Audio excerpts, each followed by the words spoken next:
Bonjour les élèves, j'espère que vous allez bien. Aujourd'hui, on va faire une leçon d'orthographe sur les homophones a, et.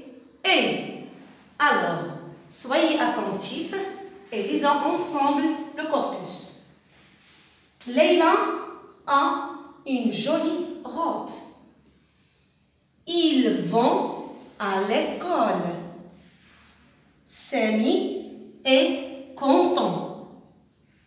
J'achète un livre et un stylo.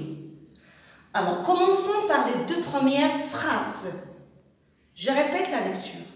Leila a une jolie robe. Ils vont à l'école. Alors, observez bien ces phrases. Qu'est-ce que vous remarquez? Voilà, c'est bien. Il y a des mots qui se prononcent de la même façon. Lesquels? A et A. Alors, est-ce qu'ils ont la même écriture? Non. Il y a A et A avec accent. Très bien. Alors, maintenant, lisons la première phrase pour voir le sens du premier A. Leila a une jolie robe. Alors, le A ici signifie, voilà, c'est le verbe avoir conjugué à la troisième personne du singulier. Alors, le premier A, c'est le verbe avoir conjugué à la troisième personne du singulier. Très bien. Maintenant, pour la deuxième phrase. Ils vont à l'école. Alors, que signifie ce A? Est-ce que c'est le verbe avoir? Non. A ici, c'est une préposition. A ici, c'est une préposition. Une préposition. Alors, comme vous voyez ici, il y a deux mots, A et A, qui se prononcent de la même façon, mais qui n'ont pas le même sens. On appelle ces deux mots les homophones. On les appelle les homophones. Alors, revenons maintenant aux phrases qui restent. Alors, vous avez ici Samy est content. J'achète un livre et un stylo. Alors ici, on observe qu'il y a deux mots qui se prononcent de la même façon. Et. Pour la première phrase, Samy est content. Alors ici, le est, qu'est-ce qu'il signifie ici? Très bien, c'est le verbe être conjugué à la troisième personne du singulier au présent de l'indicatif. Voilà, c'est le verbe être. Voilà, à la troisième personne du singulier, présent de l'indicatif. Maintenant, le deuxième est. J'achète un livre et un stylo. Regardez le et ici. Qu'est-ce qu'il fait ici? Voilà, il lit deux choses.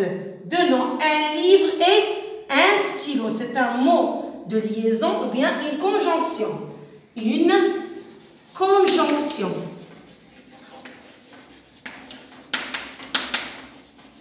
Voilà.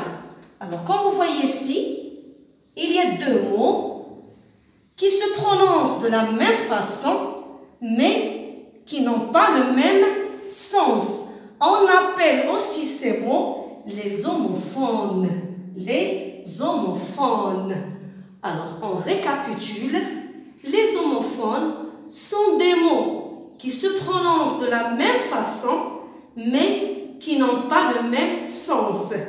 Et pour le « et », on peut lier soit deux noms comme dans notre exemple, ou bien deux adjectifs, ou bien deux verbes.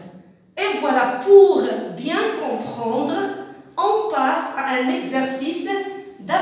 application. Regardez ici. Alors, je lis la consigne.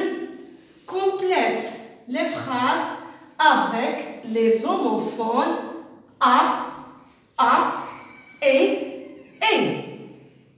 Je lis les phrases. Il va la piscine. Alors, choisissez le bon homophone pour bien compléter la phrase. La princesse, belle. Voilà. La dernière phrase, ici, vous allez faire deux homophones. Papa, une voiture, un vélo. Alors, je vous laisse un peu de temps pour réfléchir. Alors, vous faites l'exercice et on passe pour faire la correction. Alors, maintenant, on va corriger l'exercice d'application sur les homophones. Je lis la consigne. Complète les phrases avec les homophones a, et. La première phrase. Il va, voilà, à la piscine. Quel a? Est-ce que ici c'est le verbe avoir? Non. À la piscine. Donc, je mets le a avec accent. Faites attention à l'accent, hein? À la piscine. La princesse est belle. Alors ici, je dois mettre le verbe dans cette phrase, qui est le verbe être. Donc, la princesse est belle. Ici, papa, une voiture. Donc, papa a sans accent, qui représente le verbe avoir. Papa a une voiture et d'autres choses, un vélo. Alors, pour lier les deux choses, je mets le « et » qui est une conjonction. Et je dis, papa a une voiture et un vélo. Et comme ça, les élèves, j'espère que vous avez bien compris cette leçon. Alors, je vous remercie beaucoup de votre attention et on se verra à la prochaine fois.